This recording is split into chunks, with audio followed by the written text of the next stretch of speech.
Magandang araw sa inyong lahat and welcome to 700 Club Asia.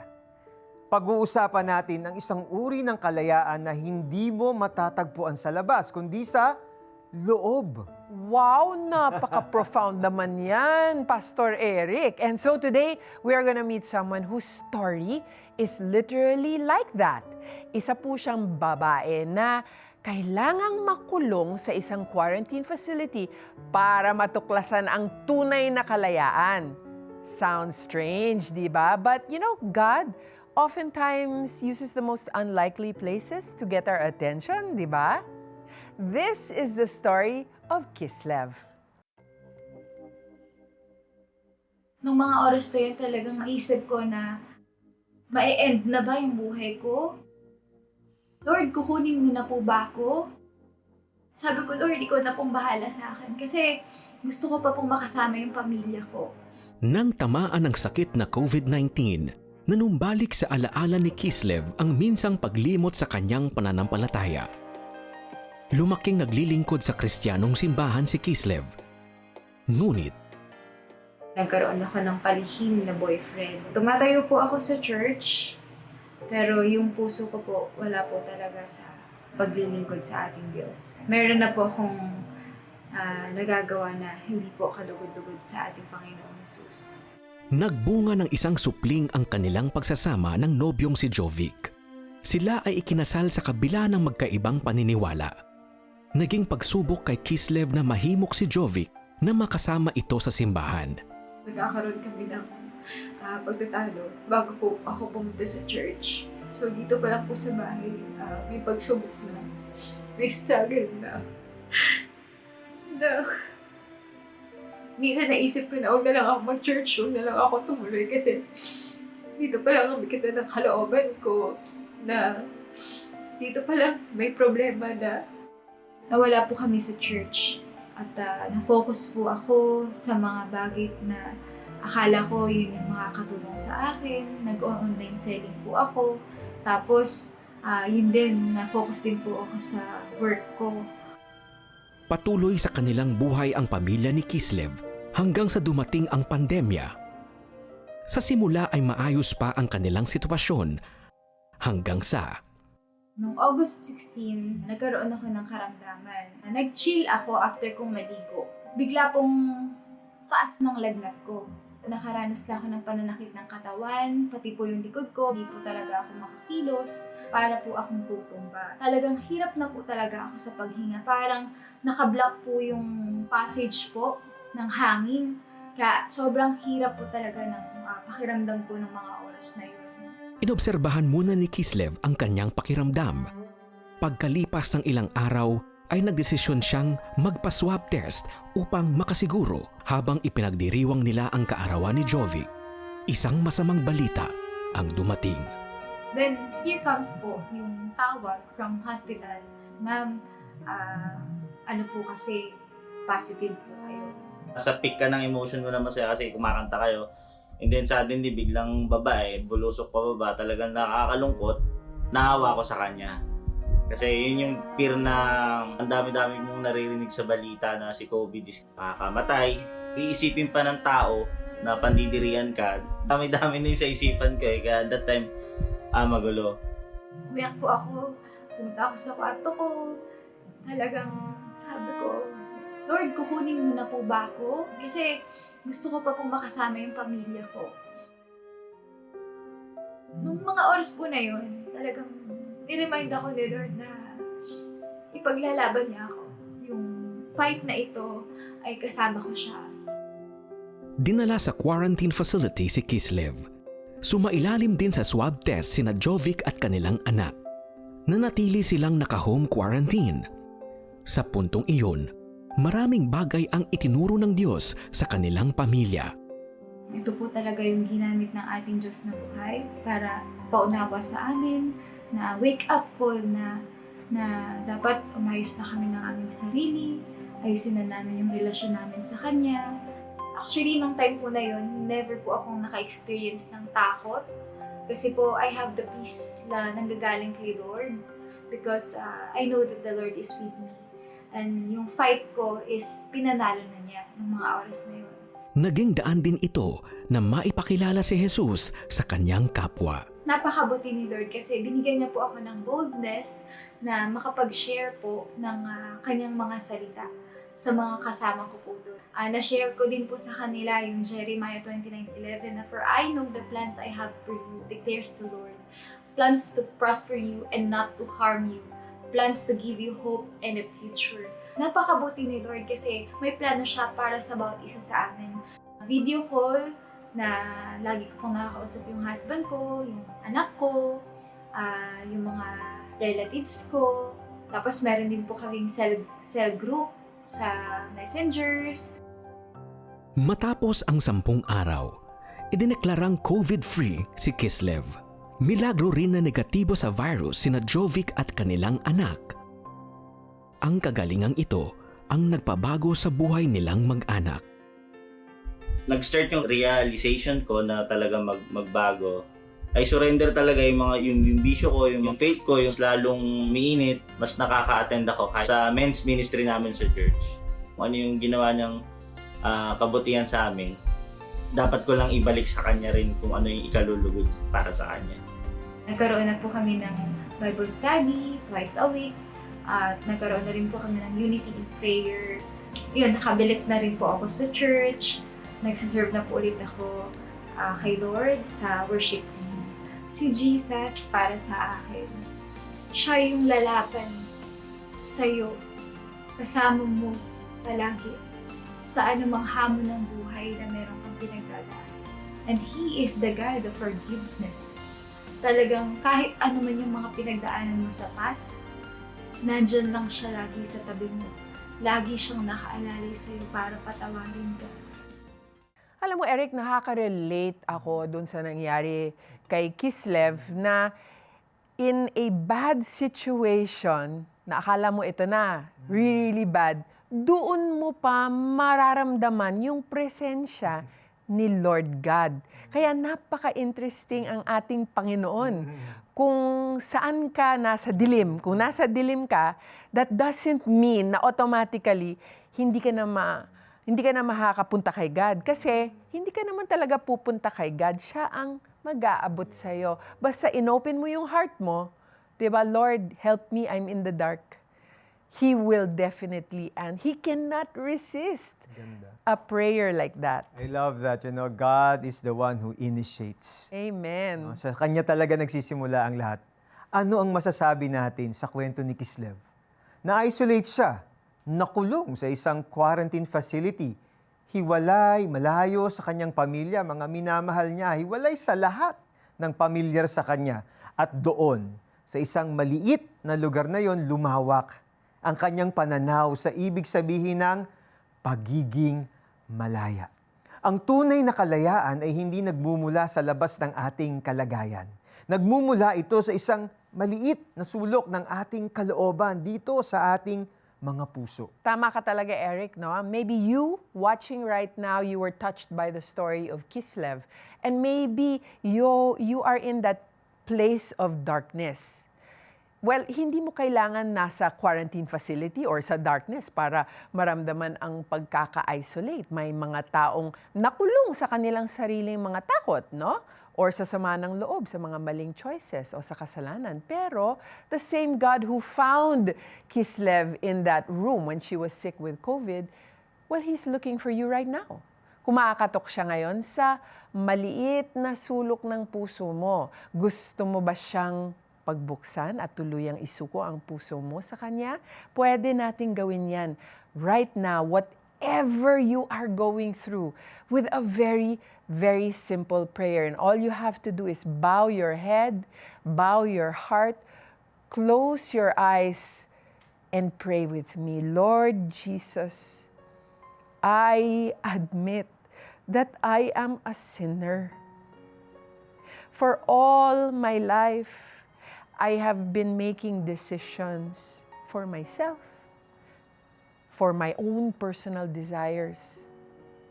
I did not even consider asking you first, what do you want in my life, Lord God? And now I am living in a trap of my own making. Itong sitwasyon ko ngayon, Lord God, I admit that all of these bad things happening in my life, these struggles, I am here because I have walked away from you.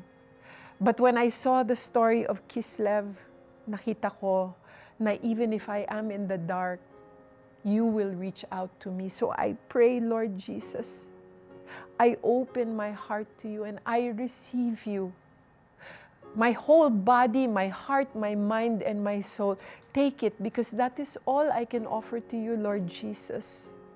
And I thank you for your gift of freedom, for your gift of salvation, for your gift of grace, for the power that you give para ma-overcome ko yung mga sinful desires, para ma-heal ako, para magbagong buhay ako.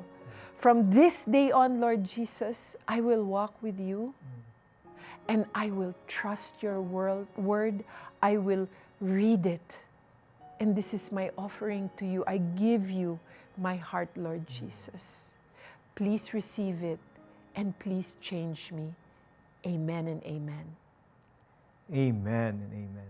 Sumabay ka ba sa prayer at tinanggap si Jesus bilang Diyos at tagapagligtas? Balitaan mo naman kami. Please send us the message, yes, tinanggap ko si Jesus, through text or via the 700 Club Asia Facebook Messenger or comment section ng YouTube channel. O tumawag sa Prayer Center para mapagdasal ka namin. Grow in your faith, join our online Bible study group today. Just type BSG in the comment section of the 700 Club Asia YouTube channel or Facebook Messenger to receive details.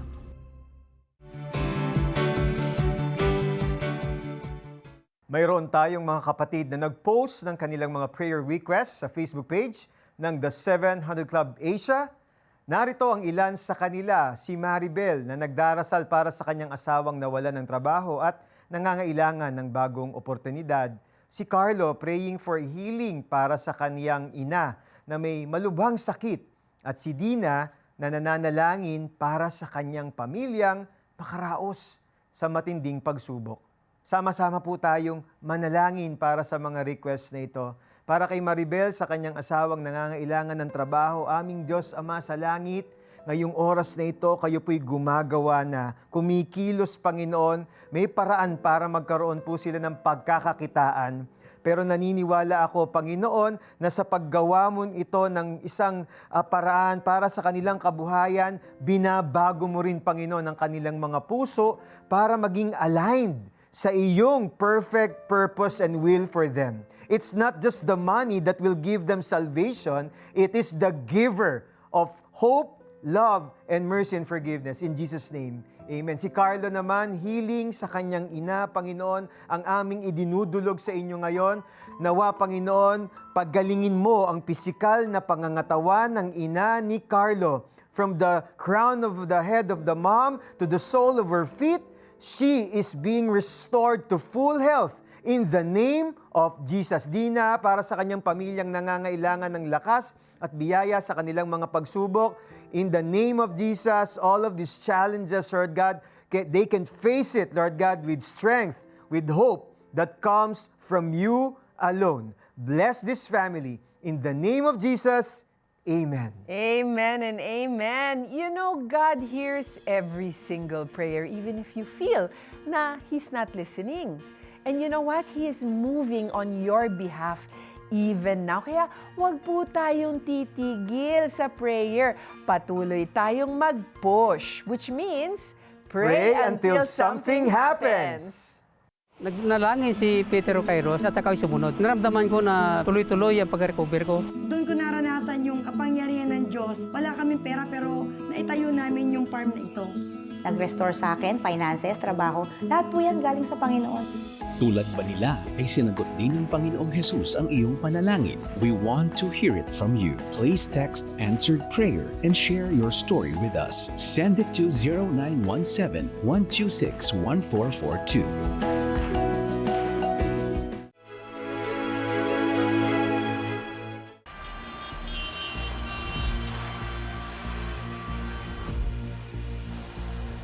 In times of crisis, We can stand fearless together. Our actions today shapes tomorrow, changing lives and building a better future. Partner with us kapag nag-donate ka ng 5,000 pesos sa CBN Asia, matatanggap mo ang limited edition Fearless t-shirt. Plus, exclusive streaming access sa Kay Lord, Sure Ka audio teaching ni Peter Kairos.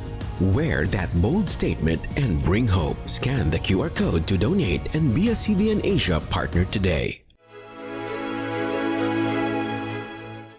Ayaw ko na kasing ibuli sa school or maging pabigat sa aking magulang na sila ang magpapabudot pa. Madalas na tampulan ng tukso si Jeremy dahil sa hindi kaaya-ayang amoy ng kanyang hininga, dulot ng kanyang 10 ngipin na unti-unti nang nabubulok. Nung bata kasi ako, mahilig ako kumain ng chocolate at hindi ako masyadong nagsisipilyo doon. Oh, kumakain ka na naman ng chocolate. Mamaya pagkatapos na maglinis ka ng ngipin. Kaya ngayon, parang pinagsisisihan ko na. Napabayaan ng husto ni Jeremy ang kanyang mga ngipin. Bunga nito ang madalas na pananakit ng kanyang mga ngipin na labis na nagpapahirap sa kanya. Sa sobrang sakit ng ngipin ko, para akong pinapalo ng martilyo sa ulo. Minsan napapalibat ako sa klase dahil sa sakit ng ngipin at hindi ko nagagawa yung mga gawain kong bahay para makatulong sa aking mga magulang. Ilang taon nang iniinda ni Jeremy ang sakit, iba't ibang paraan na rin ang kanilang ginagawa upang maibsan ang pasakit. Sa una, sinasabi ko muna sa magulang ko para sila ang magdesisyon or gumawa ng paraan kung ano ang aking gagawin para mawala ang sakit. Kagaya ng pag-inom ng gamot, umiinom rin ako ng maligam na tubig na may asin kapag sumasakit ang aking ngipin. Kaya naman nang malaman na patungo ang Operation Blessing sa kanilang lugar upang magsagawa ng medical mission, hindi na nag-atubiling pumila si Jeremy upang maisangguni ang matagal na niyang iniindang problema sa mga ngipin. Hindi na ako nadalawang isip na pumunta dito dahil sinasamantala ko na para makatulong sa aking magulang na hindi na maging pabigat para pag dating ng tamang oras na mag-iipon na lang ako para sa aking postisong papagap. Nang makita ng isa sa mga volunteer dentist ang lagay ng mga ngipin ni Jeremy, wala silang sinayang na sandali. Agad isinailalim sa operasyon si Jeremy at binunot ang mga bulok nitong ngipin. Labis ang kanyang pasasalamat sa ginhawang nararanasan niya ngayon. Nagpapasalamat ako kay Lord dahil may ginamit si Lord na instrumento or tao na tumulong sa akin na paayusin ang aking ngipin. Wow, what a beautiful story of practical compassion. Bata pa si Jeremy pero ang pinagdaanan niyang bullying napakasakit. Ang kahihiyang nararamdaman niya araw-araw, it was very, very real. And it was heavy. Kaya malaking blessing ang pagdating ng Operation Blessing sa kanilang lugar. Iyan ang puso ng Operation Blessing. Hindi lang nagbibigay ng lunas sa katawan, kundi nagbibigay rin ng dignidad at pag-asa sa mga taong nangangailangan. Kung gusto mong maging bahagi ng ganitong uri ng paglilingkod, maaari kang makisa sa CBN Asia. Bahagi ng inyong donasyon ay napupunta sa ating humanitarian arm, Operation Blessing. To donate, bisitahin ang aming Facebook page o website or iscan niyo po ang CBN QR code na nasa screen. God bless your generosity. Amen and amen. Coming up, we're switching gears a little. May tatalakayin tayong topic na super relatable, lalo na kung may jowa ka or may asawa. Ever heard a guy say, I need some space, di ba? Well, we're gonna go there when the 700 Club Asia returns. Whatever it is you're facing, uncertainty, pressure, fear, you can declare, Kay Lord, sure ka. When you are anchored in God, even in chaos, there is calm inside of you. Receive encouragement sa Kay Lord Sure Ka audio teaching ni Peter Kairos. Scan the QR code to donate any amount sa CBN Asia at magkakaroon ka ng exclusive streaming access sa Kay Lord Sure Ka. Be a CBN Asia partner today.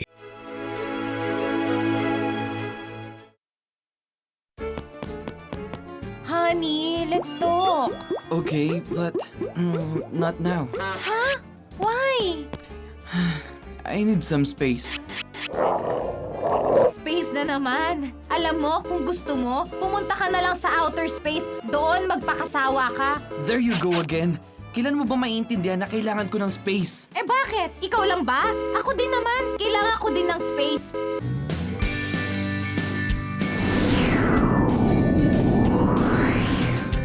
Space, otherwise known as me time. Uy, ang ganda dito, Mari. Grabe. O, di ba sabi ko sa'yo sumama ka eh. Oo nga, buti na lang. Grabe, ang dami-dami kong ginagawa sa amin. Tapos yung asawa ko parang wala namang ginagawa. Ako lahat. Naku, ganyan talagang trabaho ng mga nanay. Cave,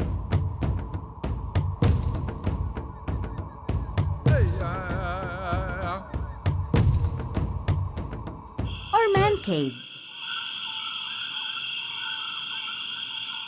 To better understand, balik tayo sa mga utak ninyo. Alam mo kasi, Han, ang mga utak ng mga lalaki compartmentalized. May compartment para sa asawa, para sa anak, sa trabaho, sa sports, sa kaibigan, sa sex, at syempre para din sa space.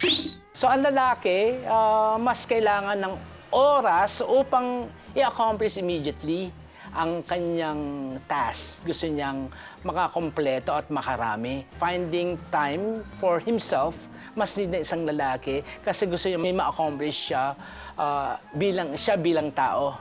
Pagbigyan po natin for the sake of his sanity. Narinig mo yon? Kaya dapat binibigyan mo ako ng space eh. I need that to keep my brain healthy. Brain ba ka mo? Do you have the slightest idea how our brain is wired?